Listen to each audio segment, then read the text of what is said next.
150, the leader, Master Magician. 3/4 in front. Western Temple's about to lay down the gauntlet here before the corner, being ridden along by Hall. Duke has a holding Final Salute in a pocket down on the inside, coming into the bend. Taxagano behind them. A rails run coming. Friar-esque sway at the top of the straight. And Gangbuster coming right to the outside with Taxagano from Ragazzo Doro. Western Temple hit the front. Friar-esque got a run on the inside. Final Salute grabbing them on the outside. And now also Duke and Gangbuster running on. Final Salute, it hit the front though. He's clear close to home. Final Salute, too good for them. Final Salute G getting home in the middle late. Gatting. I reckon it's run second from either Duke and Gangbuster. Friar-esque was there and a great run behind them. Mycroft getting home well. Right behind them Taxagano. Persistence time. Master Magician. Western Temple had dropped out. Further back in the field, Ragazzo Doro. Then came Magical Stones, and the tail ender in the Robert Stakes is No Say in It. Final Salute. Number 5, ridden by William Pike. Well, he stepped up there to the 1800 today. Many thought that he could be looking for a bit further, and he was pretty dour at the end of the journey to win the Robert Stakes again here for the Cerise and White. Final Salute, the not a single doubt gelding over Gatting, getting through in the centre, and Gangbuster, Friar-esque over towards the inside of there with Duke Azza in the middle. 150.92. He was beautifully placed on the corner, but he needed to get clear, and he was able to do that. Got out from behind Western Temple. Friar-esque dashed through, fleetingly looked to hope. Gangbuster took time. He was a bit grindy, wide out. Mycroft has got home terrific. That was a great run, stepping up in class by Mycroft, getting through near the inside. The numbers, though, were 5-2. 8 ran third, Friar-esque, and Gangbuster fourth. Duke Azza ran fifth, and Mycroft ran sixth. 5-2, 8 and 1 of the official numbers. Final Salute getting home for Peters Investments, for Grant and Alana Williams, ridden by William Pike. Not a single doubt, Sophia Babe gelding. And finished fourth in the Guineas back in the spring. Third run in this afternoon, and adds a listed race to his CV. So Final Salute getting home to score. Number 2, Gatting, is second in.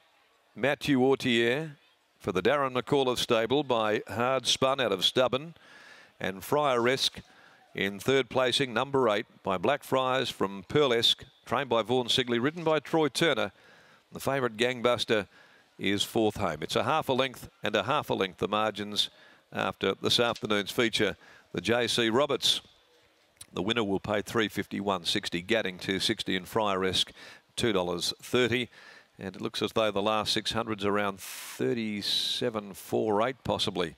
We'll confirm that though. The last event, the Galvin's Plumbing Supplies handicap at 540, and no alterations there in that last race.